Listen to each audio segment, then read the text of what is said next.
Case 1. A 38-year-old woman is diagnosed with breast cancer. She is a relatively healthy woman who tries to exercise at least 3 times a week. But with being a mom, it is hard to reach that goal every week. When you have breast cancer, exercising is essential. Exercising can reduce side effects of cancer treatment, such as fatigue, weight gain, osteoporosis and lymphedema. Exercising reduces the risk of heart attacks and strokes and may reduce the risk of cancer from coming back. Getting on a steady exercising schedule is very important because our busy lives can get in the way of finding a time to exercise. If I were put in their shoes, I would try and come up with a schedule that doesn't interfere with my family life, and I would make sure that I was getting enough exercise every week without feeling stressed out. Case 2. A 66-year-old man has had diabetes for a large majority of his life. He is on insulin, but smokes a pack of cigarettes a day and gets takeout for dinner almost every night.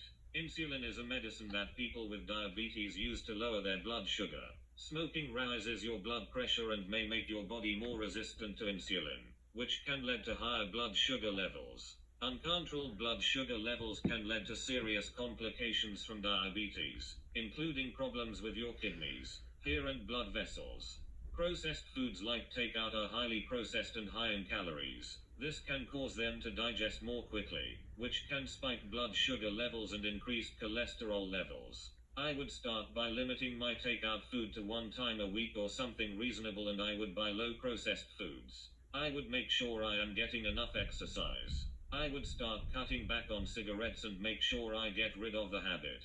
Case 3. A 70-year-old woman has broken her hip and has been diagnosed with osteoporosis. She is trying to keep living an independent lifestyle and not rely on outside help. This woman needs to have extra help because exercising can be very bad for the skeleton and actually increase the risk of broken bones. If she got help, she could exercise safely, and exercise can help with bone health.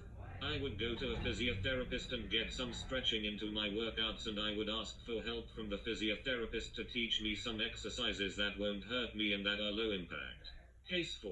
A 48-year-old man has severe arthritis in his hands and it debilitates his work as a handyman. He has been medicating for the pain, but has found that the medication is no longer having the same effect as it once did. Relying just on medication is not good when you have arthritis. It's important to exercise through arthritis pain because muscles surround the joint, and when muscles are bigger and stronger, the joint is more protected. Exercise doesn't reverse damage that's already done, but it helps prevent arthritis from getting worse, and it has the added benefit of keeping excess pounds off. I would talk to my doctor about my medication, and I would see a personal trainer that specializes with arthritis and train my body in a way I don't hurt myself. Case 5. A 25-year-old woman has been diagnosed with severe obesity and can no longer work for a living.